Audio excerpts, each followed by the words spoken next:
E aí, você está se preparando para o IELTS e está com dificuldade no listening? Eu tenho várias dicas para você nesse vídeo que são infalíveis. Bora lá? Bem-vindos a mais um vídeo meu, aqui é Wagner da English with Wagner. Bom, vamos falar sobre o listening como eu disse anteriormente. Primeira coisa que a gente precisa pensar a respeito é: qual é o meu nível de inglês? Se você já fez um simulado e a sua nota foi 5, mas você precisa de 6,5, tá na hora de você fazer um curso de inglês. É muito importante você melhorar o seu nível de inglês antes de fazer a prova. As dicas que eu vou te passar vão te ajudar, mas de nada vão servir se o seu nível de inglês for muito baixo para a nota que você precisa. A segunda dica é: quando você for responder as perguntas do cartão, você sempre tem que lê-lo, né? Você vai ter um tempinho para lê-lo e também usar um pouco da sua imaginação, fazer uma previsão do que você vai ouvir. E o IELTS avalia muito isso, as suas habilidades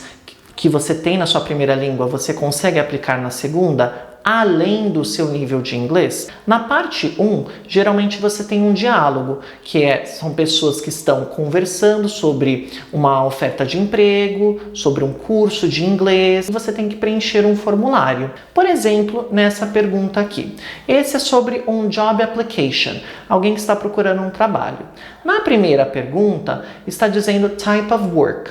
Então você tem que pensar que vai descrever aquele tipo de trabalho, não vai falar o nome da ocupação. Vai ser provavelmente answer the phone, serve tables. Então todas essas dicas que nós temos da nossa primeira língua, nós temos que aplicar na segunda. A última pergunta desse cartão está com a moeda, que é a libra esterlina. Então aqui a gente vai colocar um número. Então isso você já tem que ter em mente antes de responder e assim evitar erros. Na parte 1 e também na parte 2, a gente tem muito essa questão de soletrar palavras. E ali você precisa saber muito bem o alfabeto da língua inglesa. Você também tem que separar as letras do alfabeto de acordo com os sons que elas têm. Eu fiz um vídeo no YouTube a respeito disso, mas eu vou dar um exemplo aqui para vocês. Nós temos um total de 9 letras do alfabeto que tem o mesmo som, que é o som de I, que é uma vogal longa. Por exemplo, B, C, D, E,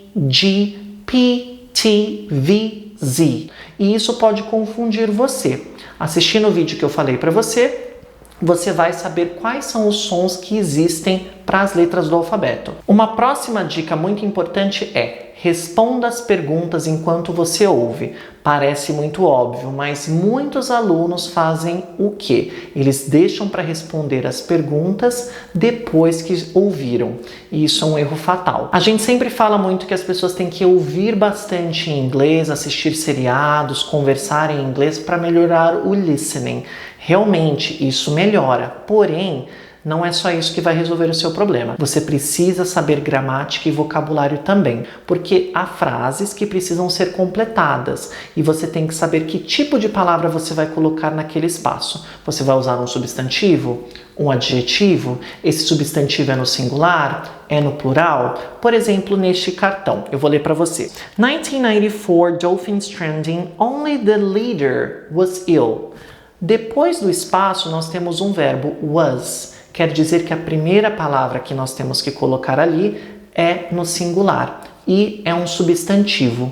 Se você não souber o que é um substantivo, você vai ter dificuldades. E aí, você gostou dessas dicas? Eu tenho muitas outras dicas sobre listening, mas isso vai ficar para um próximo vídeo. Quer aprender mais sobre o exame e quer aprender mais sobre a língua inglesa? Me segue também no Instagram, English with Wagner, que é o mesmo nome para o YouTube e o Facebook. Te vejo em breve, hein? See ya!